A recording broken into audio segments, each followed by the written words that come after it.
নমস্কার বন্ধুরা, আমি মহুয়া আবারও চলে এলাম আরেকটা ছোট্ট ব্লগ নিয়ে। আজকে কোথায় গিয়েছিলাম জানো? সবাই মিলে ঘুরতে হাবড়ায়।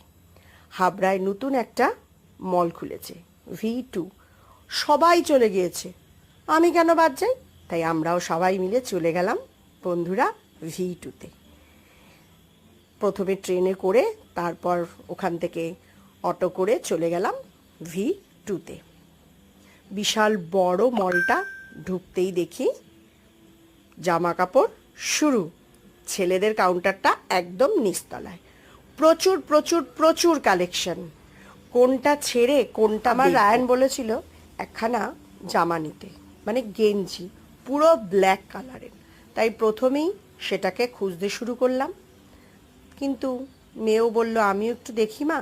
ভাবলাম দেখো, আর মাঝে মাঝে এতজন বান্ধবী মিলে গিয়েছি, সেলফি তুললে না হয়, তাই সেলফিও চললো মাঝে মাঝে, আর কেনাকাটি। এই যে মেয়েদের কালেকশনটাও কিন্তু খুব ভালো, মোটামুটি ঠিকঠাক রিজনেবল প্রাইস থেকেই শুরু। এবং বিভিন্ন মলে তো বিভিন্ন রকমের জিনিসপত্র, কোয়ালিটি সব মলে এক হয় না, এখানে কোয়ালিটিটাও ঠিকঠাক আছে। বন্ধুরা, তোমরা যদি যেতে চাও অবশ্যই কিন্তু একবার ঘুরে এসো। এখানে টপসের কালেকশন অনেক, খুব সুন্দর। আমার মেয়ের তো বেশ কয়েকটা পছন্দ হয়েছে। বললাম পরে, পুজো তো আসছে, দেখে যাই এখন, পরে কিনে দেব।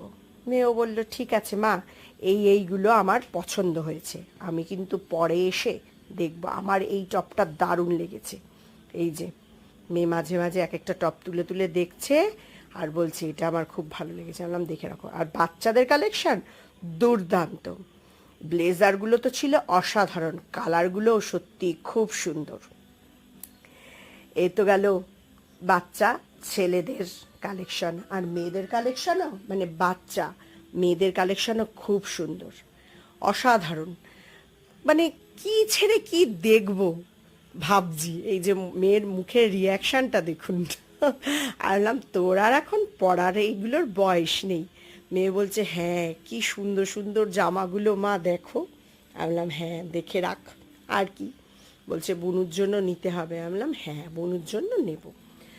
সব বন্ধুরা এপাশ ওপাশ থেকে নিজেদের জন্যই খুঁজে বেড়াচ্ছে কে কি নেবে, যার যার পছন্দ অনুযায়ী সবাই এক এক জায়গায় রয়েছে।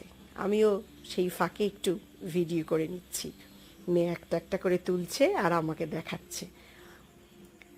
তোমরা গেলে পরে অবশ্যই কিছু না কিছু তো পছন্দ করে নিয়েই আসতে পারবে। এই যে প্রথমে ভেবেছিলাম ছেলের জন্য এই হুডি দেওয়া জামাটা নেব, তা মেয়ে বলল মা হুডি দেওয়াটা না নিয়ে তুমি প্লেন একটা গেঞ্জি নাও। তাই বললাম ঠিক আছে, প্লেনই একটা গেঞ্জি নেব। তারপরে এই যে এই ব্ল্যাক কালারের, পুরো যে ব্ল্যাক সেরকম একটা গোল গলার গেঞ্জি নিয়ে নিলাম। তারপর আস্তে আস্তে গুটি গুটি পায়ে এবার চলে গেলাম কাউন্টারের দিকে। কাউন্টারে গিয়ে দেখি প্রচুর লাইন, একটা ক্যাশ কাউন্টার আর একটা অনলাইন কাউন্টার। যাই হোক, এখানে টুকটাক জিনিসপত্র সবাই নিয়ে নিল। তারপর স্টেশনে চলে এলাম। এসে আমরা একটু সবাই মিলে ঘুগনি খেলাম। খেতে খেতে ট্রেন চলে এলো।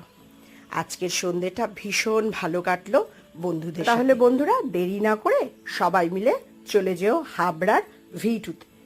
তাহলে আজকের মতো গুড নাইট, সবাই ভালো থেকো, সাবধানে থেকো, সুস্থ থেকো, টাটা।